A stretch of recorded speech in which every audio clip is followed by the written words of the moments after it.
कृपया चैनल को सब्सक्राइब करें। धन्यवाद। एक पुष्प, एक बेलपत्र, एक लोटा जल की धार। भोले बाबा सदा करते हैं अपने भक्तों का उद्धार। भगवान भोलेनाथ आप सभी पर सदैव अपनी कृपा बनाए रखे। मित्रों, आप सभी को पुण्य फलदायी सावन माह की शुभकामनाएं। सावन मास भगवान शिव को समर्पित होता है और इस माह में सबसे विशेष होते हैं सावन सोमवार व्रत। मित्रों, अगर आपकी भी कोई मन्नत पूरी न हो रही हो या फिर तमाम प्रयासों के बावजूद आपको करियर में सफलता न मिल रही हो या व्यक्तिगत जीवन में परेशानी चल रही हो, अर्थात मनुष्य के जीवन की कोई भी बाधा हो, तो परेशान होने के बजाय अब की बार सच्चे मन से सावन सोमवार का व्रत करके शिव जी की इस कथा का श्रवण जरूर करें, क्योंकि मान्यता है कि सावन सोमवार के दिन व्रत रखकर इस कथा का श्रवण किया जाए तो जातकों की मनचाही मुराद पूरी हो जाती है। मित्रों, देवों के देव महादेव बहुत ही भोले माने जाते हैं, इसलिए उनका एक नाम भोलेनाथ भी है।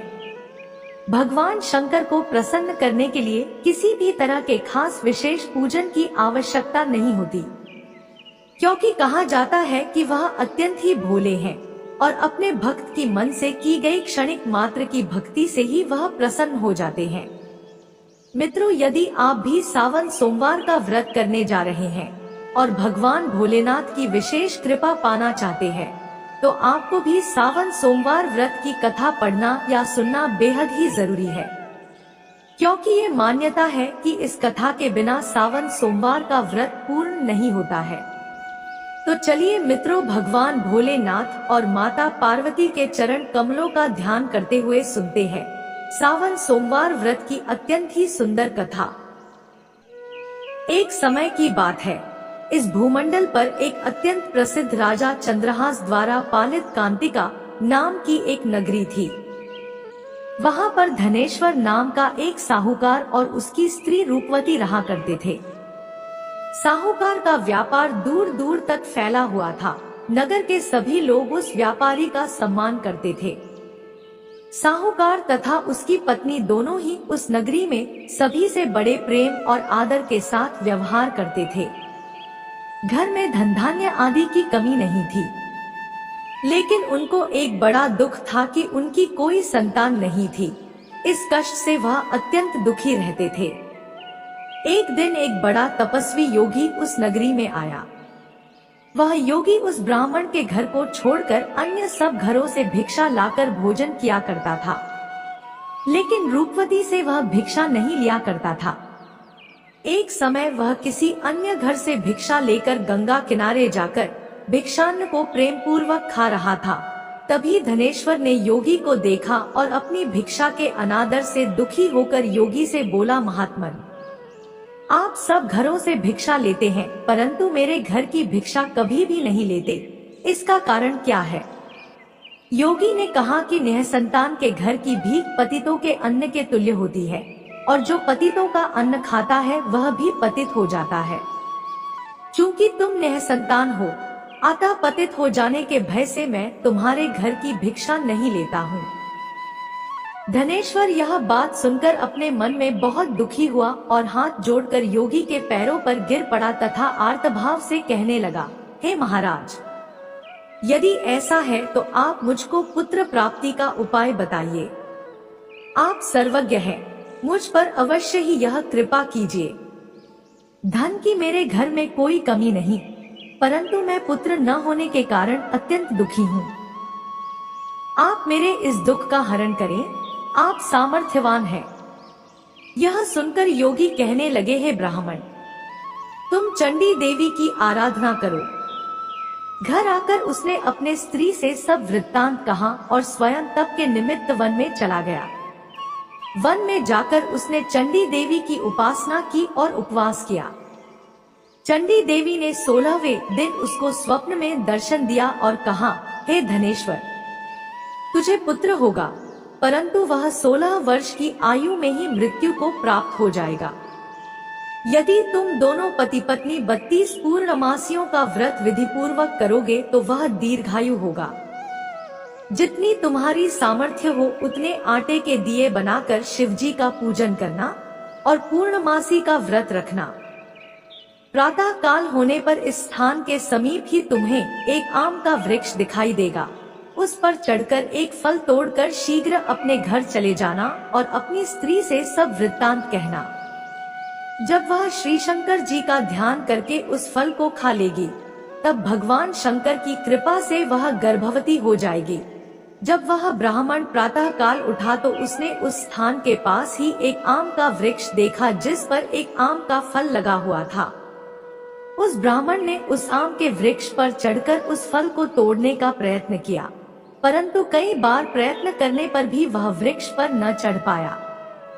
तब उस ब्राह्मण को बहुत चिंता हुई और वह विघ्न विनाशक श्री गणेश जी की वंदना करने लगा और बोला, हे दयानिधि, अपने भक्तों के विघ्नों का नाश करके उनके मंगल कार्य को करने वाले, दुष्टों का नाश करने वाले, रिद्धि सिद्धि को देने वाले, आप मुझ पर कृपा करके इतना बल दें कि मैं अपने मनोरथ को पूर्ण कर सकूं।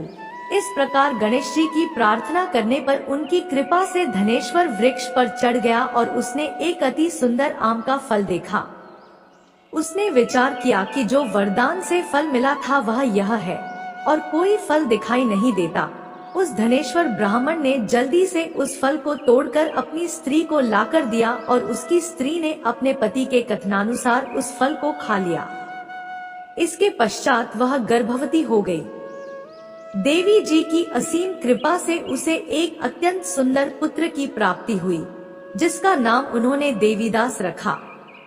माता पिता के हर्ष और शोक के साथ वह बालक शुक्ल पक्ष के चंद्रमा की भांति बढ़ने लगा। भवानी की कृपा से वह बालक बहुत ही सुंदर, सुशील और पढ़ने में बहुत ही निपुण हो गया।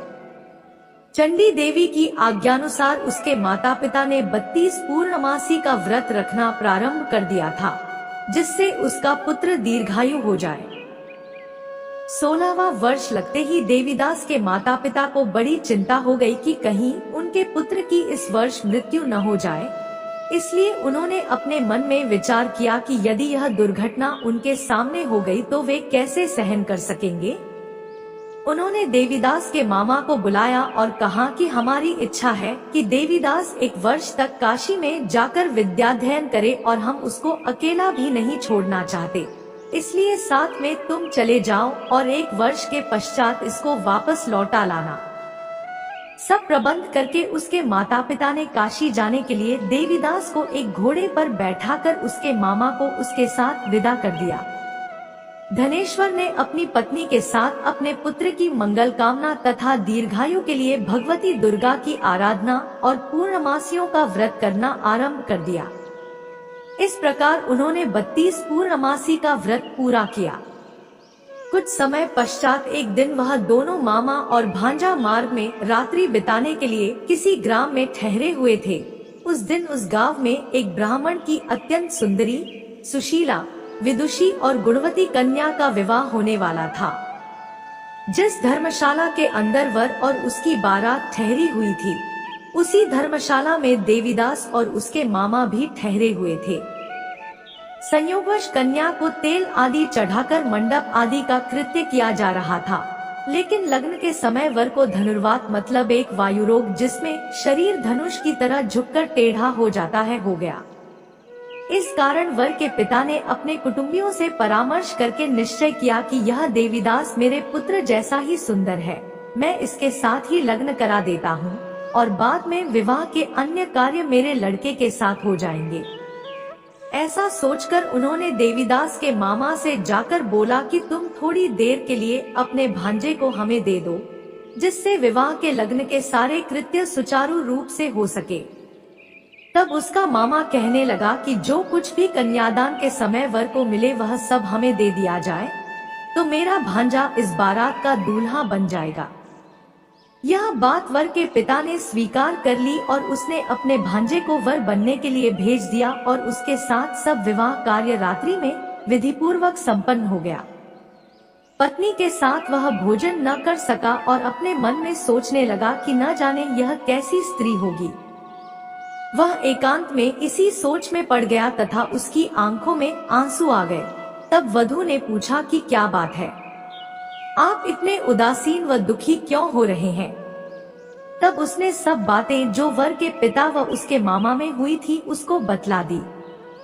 तब कन्या कहने लगी कि यह ब्रह्मा विवाह के विपरीत कैसे हो सकता है। देव, ब्राह्मण और अग्नि के सामने मैंने आपको ही अपना पति बनाया है, इसलिए आप ही मेरे पति हैं। मैं आपकी ही पत्नी रहूंगी, किसी अन्य की कदापि नहीं। तब देवीदास ने कहा, ऐसा मत करिए, क्योंकि मेरी आयु बहुत कम है। मेरे पश्चात आपकी क्या गति होगी, इन बातों को अच्छी तरह विचार लो। परंतु वह दृढ़ विचार वाली स्त्री थी। बोली कि जो आपकी गति होगी वही मेरी गति होगी। हे स्वामी, आप उठिए और भोजन करिए, आप निश्चय ही भूखे होंगे। इसके बाद देवीदास और उसकी पत्नी दोनों ने भोजन किया तथा शेष रात्रि वे सोते रहे। प्रातःकाल देवीदास ने अपनी पत्नी को 3 नगों से जड़ी हुई एक अंगूठी दी, एक रुमाल दिया और बोला, हे प्रिय, इसे लो और संकेत समझकर स्थिर चित्त हो जाओ।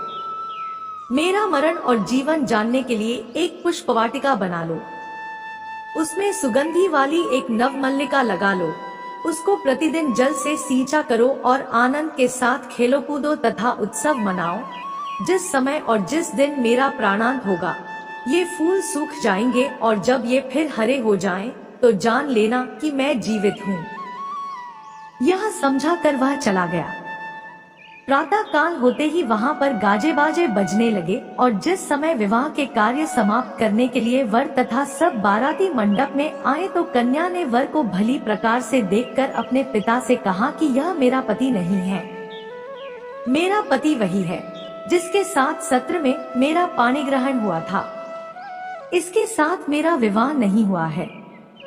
यदि यह वही है तो बताए कि मैंने इसको क्या दिया। मधुपर्क और कन्यादान के समय जो मैंने भूषणादि दिए थे उन्हें दिखाए, तथा रात में मैंने क्या गुप्त बातें कही थी वह सब सुनाए। पिता ने उसके कथनानुसार वर को बुलवाया गया। कन्या की यह सब बातें सुनकर वह कहने लगा कि मैं कुछ नहीं जानता। इसके पश्चात लज्जित होकर वह वहां से चला गया, और सारी बारात भी अपमानित होकर वहां से लौट गई। भगवान श्री कृष्ण बोले, हे माता, इस प्रकार देवीदास काशी विद्याध्ययन के लिए चला गया। जब कुछ समय बीत गया तो काल से प्रेरित होकर एक सर्प रात्रि के समय उसको डसने के लिए वहां पर आया। उस विषधर के प्रभाव से उसके शयन का स्थान चारों ओर से विष से विषैला हो गया, परंतु व्रत के प्रभाव से उसको काट न पाया, क्योंकि पहले ही उसकी माता ने 32 पूर्णिमा का व्रत कर रखा था। इसके बाद मध्याह्न के समय स्वयं काल वहां पर आया और उसके शरीर से उसके प्राणों को निकालने का प्रयत्न करने लगा, जिससे वह मूर्छित होकर पृथ्वी पर गिर पड़ा।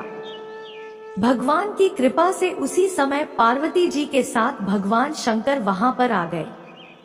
उसको मूर्छित दशा में देखकर पार्वती जी ने भगवान शंकर से प्रार्थना की कि हे प्रभु, इस बालक की माता ने पहले 32 पूर्णिमा का व्रत किया था, जिसके प्रभाव से हे भगवान आप इसको प्राण दान दे।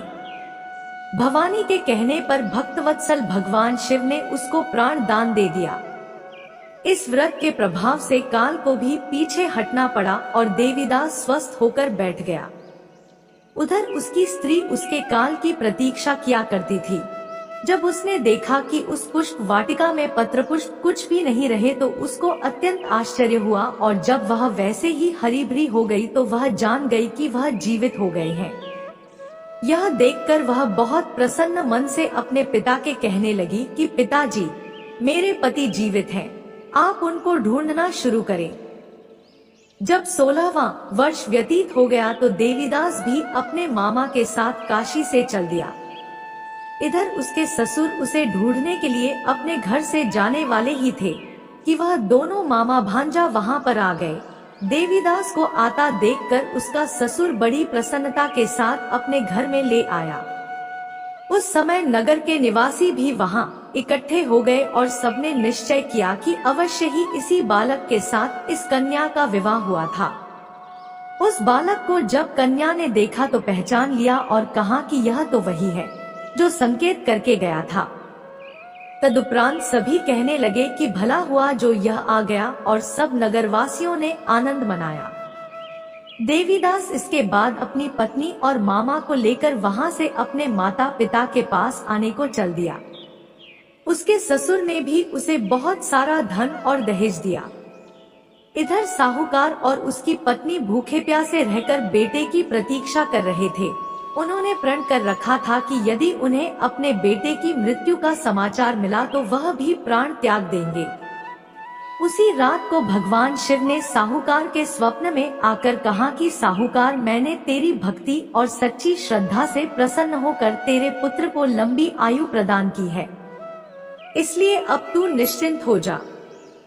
सुबह जब साहूकार का पुत्र अपने घर की तरफ चल रहा था तो उसके माता पिता को लोगों ने खबर कर दी और कहा कि तुम्हारा पुत्र देवीदास अपनी पत्नी और मामा के साथ आ रहा है।